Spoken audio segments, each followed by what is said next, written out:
Okay, we've spent a lot of time talking about inequalities, especially inequalities that have absolute value. What I'd like to do for a moment is talk about equations.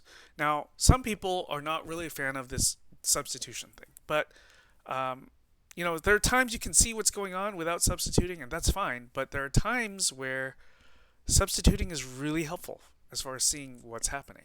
So take a look at this super complicated looking equation here. Yeah, do I even dare reading it out? Quantity squared, and inside was a fraction, absolute value 3 times quantity x to the fourth minus x squared, close parentheses, plus 1, close absolute value, minus 4, that was the numerator, that's all over a 5, then minus a 9. And that quantity was squared, and then you have plus 4 times, actually that same quantity is equal to 21. This is a messy equation, right? And we're going to solve it. We're really going to solve this right now. So check this out. There's actually inside this large set of parentheses here and right there the same thing twice. So what I'd like to do is just suggest we make u equal to what's in each of the large set of parentheses, so that this really large equation that was in the question just turns into u squared plus 4u is equal to 21. That doesn't look like such a bad equation anymore, right? U squared plus 4u equals 21 is quadratic because the highest power of u is a 2. So we can look at this equation and try to factor, and if that doesn't work, at least we're completing the square. We shouldn't factor yet, though. If we were going to do that, we should get all terms on one side so that there's a 0 on the other side if we're going to do that. So I think that's going to work. So let's subtract 21 on both sides. U squared plus 4u minus 21 equals 0. We're trying to look for two numbers. They need to multiply to produce 21, or negative 21 if you want to say it that way. When you subtract the two numbers from each other, we need to get a positive 4. So u plus 7 times u minus 3 equals 0. Cool, we've got a 0 on one side and we have a product on the other, so we get to now apply the 0 product property. So each of the individual factors can be set equal to 0. Don't forget the word or when you do this. So u plus 7 equals 0, or u minus 3 equals 0. Now that in these two mini equations, solve for u in each one. All right, so what can we do is we'll subtract 7 on both sides of the first equation, so u equals negative 7. Take the other equation, u minus 3 equals 0, and add 3 to both sides, and you have u is equal to 3. Cool, we've solved for u. But we're not done, right? What we need to do is now go back and go, now that we've solved for u, let's replace u with what we defined it to be, right? So it's this whole mess up here, and we'll have blah equals negative 7, or blah equals 3. Let's take that to the top of the next slide. So this one large equation here, it looks real awful, turned into two equations. I would admit both of the equations here still look awful, but they're still better than what we started with up here. So let's take these two equations to the top of the next slide and look. Based on where x is, it's stuck in some absolute value, then there's a minus 4, then a divide by 5, then finally a minus 9 if we follow the order of operations. If that minus 9 happened last, let's peel apart. That's a strategy we've looked at. So there's a minus 9. How about we add 9 to both sides of this equation and add 9 to both sides of the other equation? So 9 plus negative 7, so positive 2, and then 9 plus 3, 12. And then we should just really undo this divide by 5. So in both of the equations, let's multiply both sides by 5. So you have, absolute value of quantity x to the fourth minus x squared, close parentheses, plus 1, close absolute value, minus 4 equals 10. And very similarly, the 5 times 12 is 60 here. We should also just undo this minus 4. Why not, right? So add 4 to both sides of each of the two equations.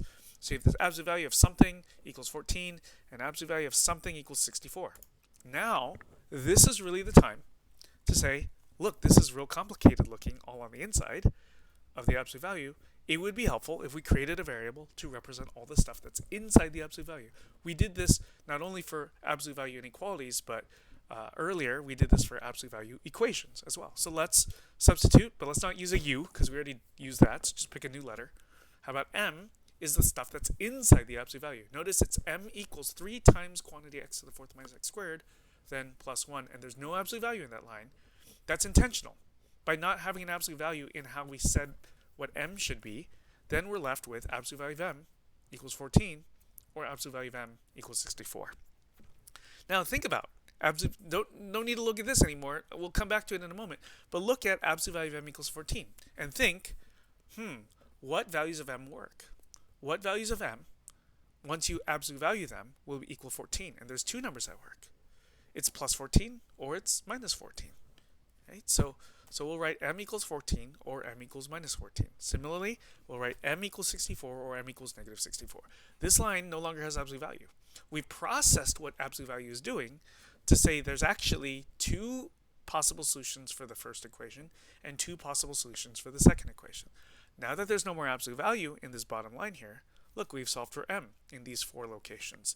Now that we've solved for m, we should go back to what m was and replace each m with 3 times quantity x to the fourth minus x squared close parentheses plus 1. We make that replacement, and it looks like this. I know it's a little messy, but let's just follow this through for what we should do next. How about we take care of this plus 1 that we see on the left side of each of these four equations. On the left side has a plus 1, so subtract 1 on each side of each of those equations. Yeah, so 3 times quantity x to the fourth minus x squared close parentheses equals 13. Or that same deal equals negative 15. Or that same thing equals 63. Or that same thing equals negative 65. Okay, just there's a lot to probably stare at here, and apologize. We could even undo the 3, right? So take all four equations here, divide both sides of each of the four equations by 3. Some of these cleaned up nicer than others, because negative 15 over 3 is negative 5. Some of them didn't clean as nicely, so 13 over 3, just write it as 13 over 3. Now take a look at each of these equations. They, on the left side, x to the fourth minus x squared. This would be a good time to rewrite each x to the fourth as x squared squared. The whole point is, then there's a lot of places where there's x squared where you can create a new variable. We'll do another substitution. S is equal to x squared, and then everywhere you see an x squared, just replace with an s. And so the four equations here, every time you see an x squared, you replace with an s, become s squared minus s equals 13 thirds, s squared minus s equals negative 5, s squared minus s equals 21, or s squared minus s equals negative 65 thirds. We're going to basically pause here just to say there's more work to do, but I think you'll be fine trying it on your own. The thing is, each of these are quadratic equations. Now, I don't think any of the quadratic equations here are particularly nice, but they can be solved, right? Each by completing the square in the worst case scenario. And once you find your values of s, you replace s with x squared, and then in order to get x, you just need to square root both sides of every equation, and don't forget a plus minus sign. So sorry to outline towards the end, but it really all works out, and imagine how much more challenging this equation would be to solve if you don't use substitution at all. It's actually much nicer to compartmentalize and just take care of one complicated aspect at a time instead of trying to take all the complicated aspects and deal with them all at the same time.